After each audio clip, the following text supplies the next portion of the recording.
Pokémon Black and White are great games, and I'm glad that they're now getting some of the recognition and appreciation that they deserve. Of course, the build-up to the first named sequels of the franchise with Pokémon Black 2 and White 2 had to be hyped, and so Pokemon released a 6-minute animated trailer for these games. Back when I made my video about Generation 5 music, I used a lot of clips from this short for the intro, and the number 2 most frequent comment I got on that video was people asking where the clips come from, and well, here's your answer. They come from the Pokemon Black 2 and White 2 animated trailer, as well as some of Pokemon Generations. But I am a little surprised that it wasn't really widely known. Back in 2012, I would watch this trailer on repeat because it was just so dang cool. We would end up getting animated trailers for future games, and of course several older commercials featured exclusive animation. But Black 2 and White 2's animated trailer was special for a few reasons. First off, this thing is long for a trailer. At 6 minutes in length, it might as well be considered an animated short. Aside from the fact that the ending throws the product in your face and kindly asks that you buy it. Second, because it's so long and has dialogue, it gives us a glimpse of characters we haven't really seen adapted in anime. For example, the main protagonist characters Nate and Rosa, as well as the rival, Hugh. It was a big shock when the Generation 5 protagonists weren't adapted into the main series anime, and I guess this was kind of a way around that, especially with the fact that it features Rosa, who became a fan favorite over time. They pretty much did the same thing with Rosa being a prominent character in Pokemon Masters because they knew how much people liked her. But most of the short actually follows Nate as the main character, I guess. But before that, we start the short with M seemingly addressing, well, us. I mean, we as Pokemon fans are the target audience for this short. And nobody's standing around, so very obviously N is asking you what you and your Pokemon are striving for. Now it finally transitions to Nate and Hugh as they excitedly run through the city. And I know we've barely gotten through the trailer, but it's moments like this whole sequence that I really appreciate when certain things from Pokemon are adapted into animation. And since this is a trailer for the games, a lot of it is pretty one-to-one. But I think this whole beginning part here, where our heroes are running through the city to meet Bianca and receive their starter Pokemon, is probably one of the best representations of starting a Pokemon journey that I've seen. There's just a lot of joy and urgency, but not necessarily in a bad way. More so in the sense that your journey's about to begin, so you might as well run. It's especially powerful when the case opens and we end on a shot of Nate looking on with excitement, as he's about to choose his starter Pokemon. And while I can't play any of the music that scores this entire trailer, let me just tell you that it hits different.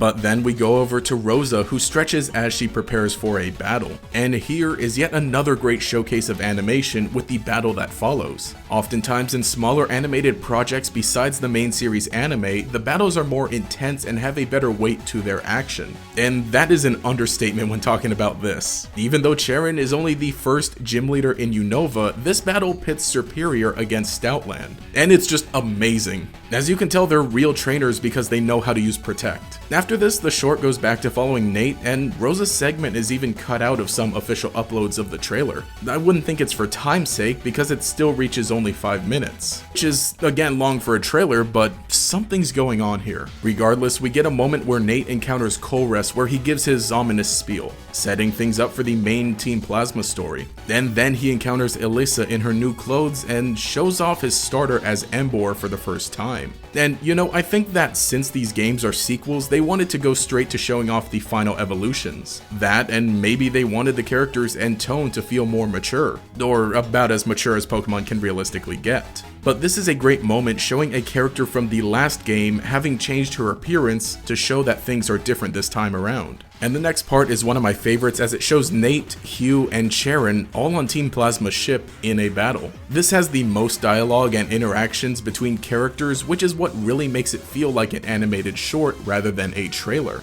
The Plasma Grunts are great, talking up a big game as our heroes stare them down, grinning with confidence. And again, the battles just feel so brutal with how they're animated because Arcanine friggin' yeets a Viper right into the air, only for it to be hit by an ice beam from Samurott. Like, how is something this cool even allowed to exist in Pokemon? And the action continues ramping up as it transitions into Nate chasing down the Shadow Triad. And despite Lucario attempting to land a perfect accuracy Aura Sphere on a human being, they get away because remember, Protect.